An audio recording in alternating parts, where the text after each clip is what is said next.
Welcome to Family. We've got your back. This week we're talking about something kind of difficult for me, and I felt that I needed to learn and study more about it so that I wasn't fighting it so much. So here's a little story to talk about it a little bit. So tonight at the restaurant on our date that we were having, the booth bench was connected to the seat of the people in the bench behind us, right? Yeah. And I don't know if they had forceful eating habits. Sure. But they kept banging the bench, and it would knock us forward violently. It wasn't just a little bouncy. It was like shoving us forward. I'm like, what are these people I guess doing? I didn't perceive it that bad. Well, it felt more annoying to me. It was noticeable. It was very noticeable. And it was like interrupting our conversation, and it became the conversation. And so I was like, well, let's just push back. But we didn't really. We just kind of sat rigid. So that we didn't keep getting forced forward you're in a car wreck. And instead of turning around and saying, excuse me, could you please sit still and behave yourselves or whatever, we just kind of were like, whatever, we'll just do what we can. We'll take it. No, it was We'll be the adults here.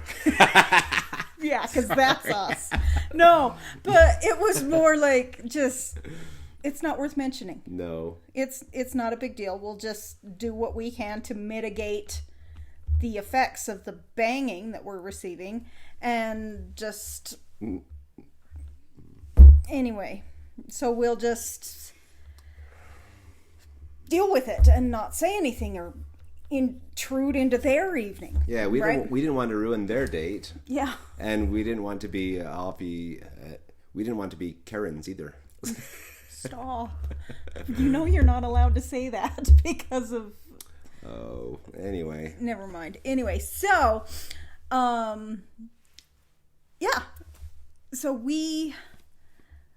I wanted to be rude back, but we weren't. We didn't.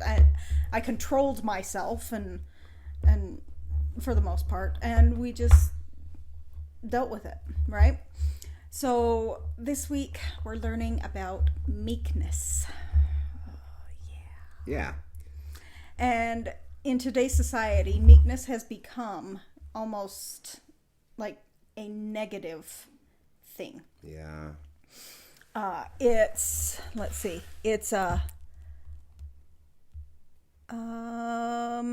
Nope, that's okay. So it's a different one. So the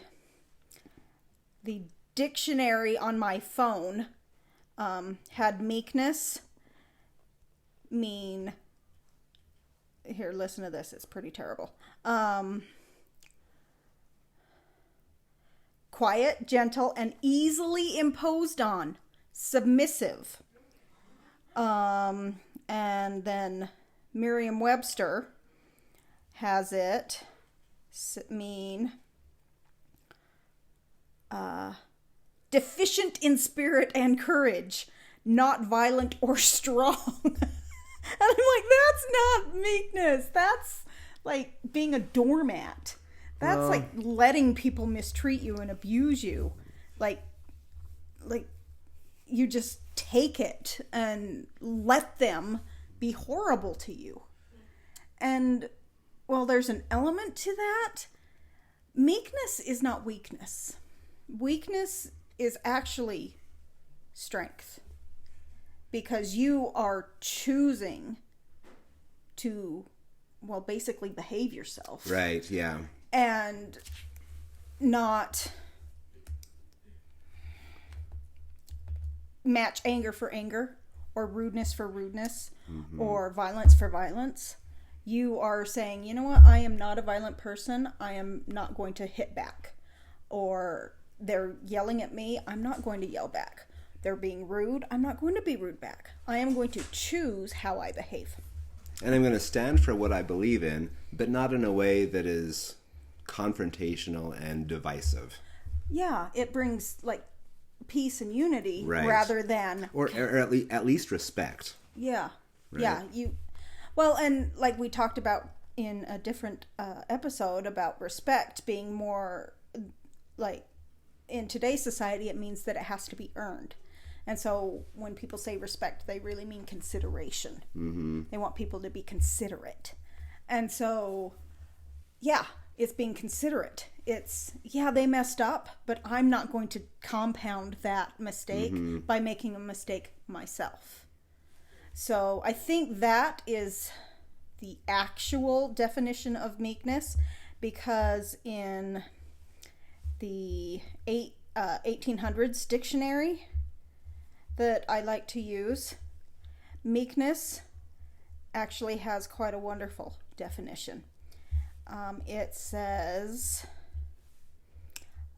mild of temper, soft, gentle, not easily provoked or irritated, yielding, given to forbearance under injuries, appropriately humble. Didn't just say humble, it said appropriately humble, not proud, self-sufficient, not peevish or apt to complain.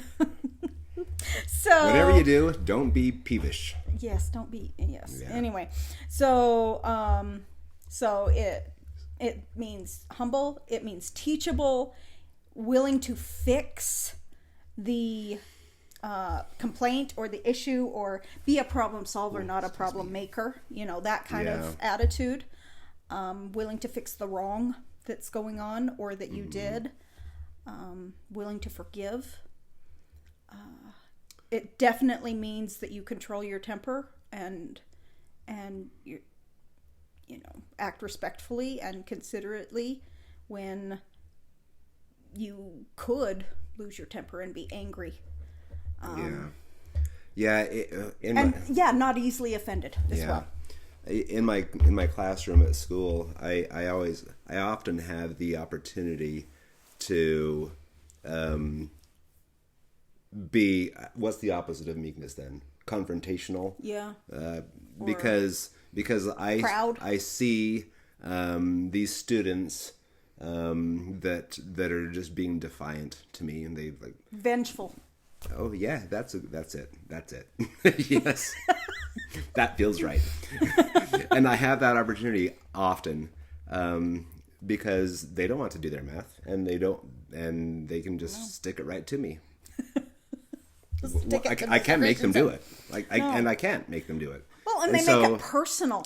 Yeah, make it personal. And it's like, no, I'm just teaching you math. It's not like I'm trying to ruin your life. No, I'm actually trying to help you in your life. Help you.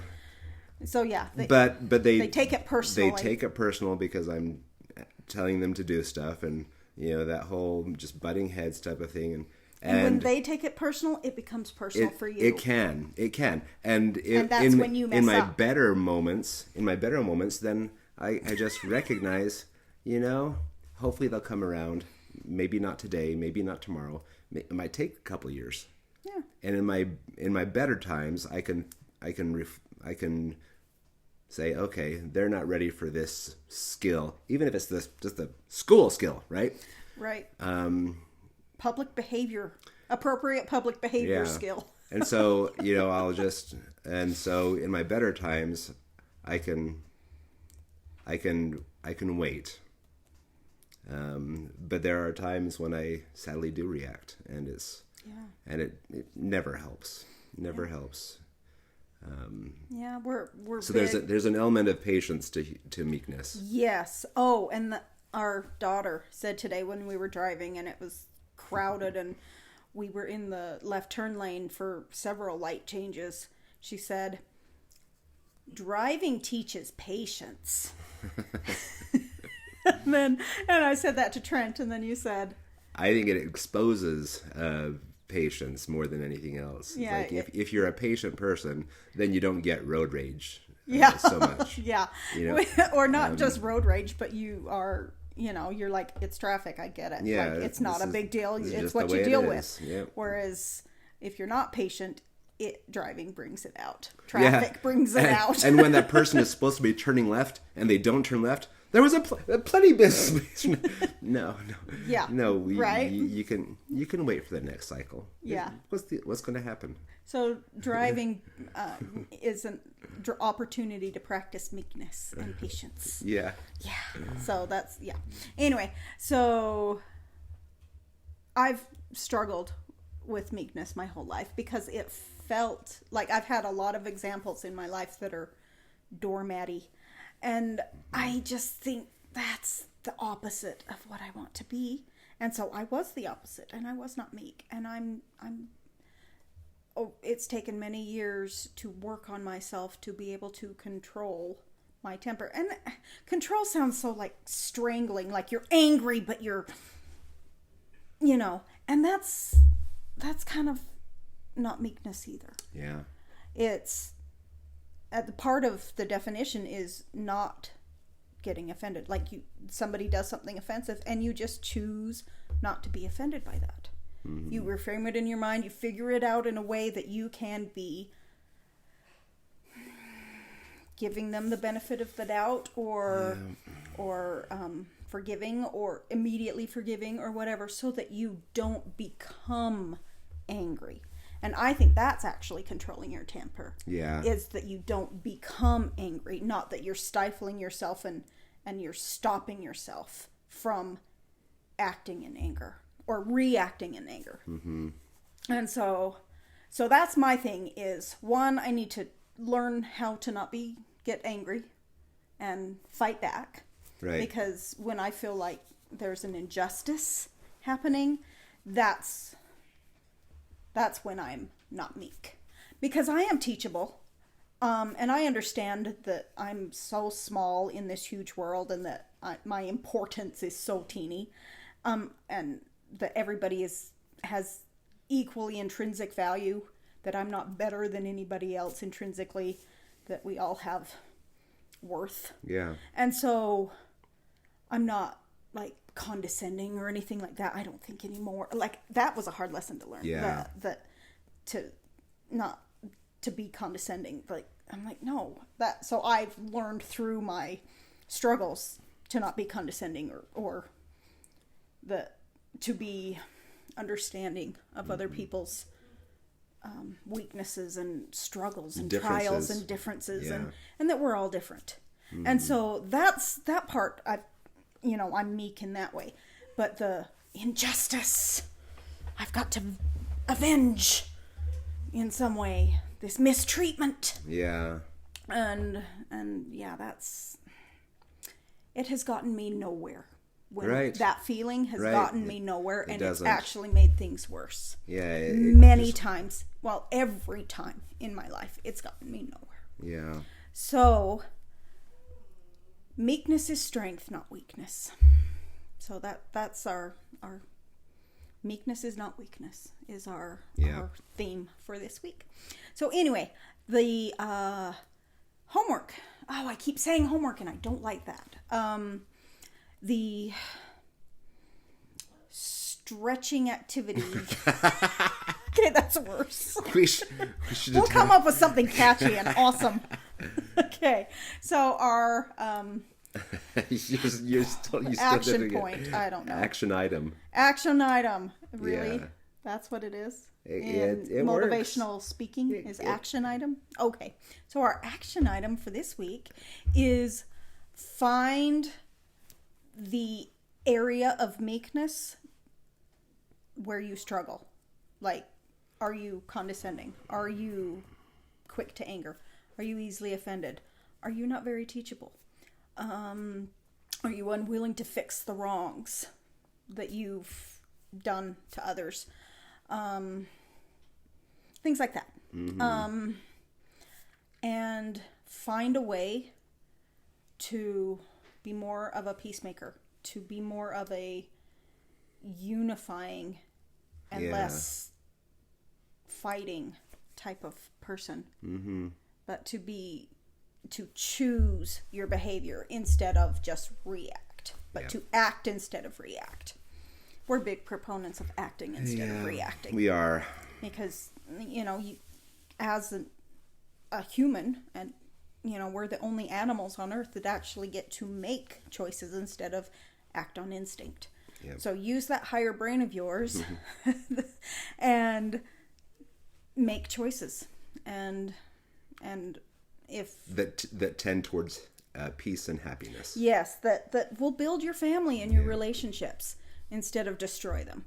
And so meekness is an essential element in relationships, that if you have it in and you understand it appropriately, like, being a doormat is not what we're talking about. Nope. We're not saying that you have to put yourself in dangerous or unhealthy situations. We're not saying that at all. We're saying you don't have to be mad. You don't. You can choose to walk away in a peaceful way and not argue. Yeah.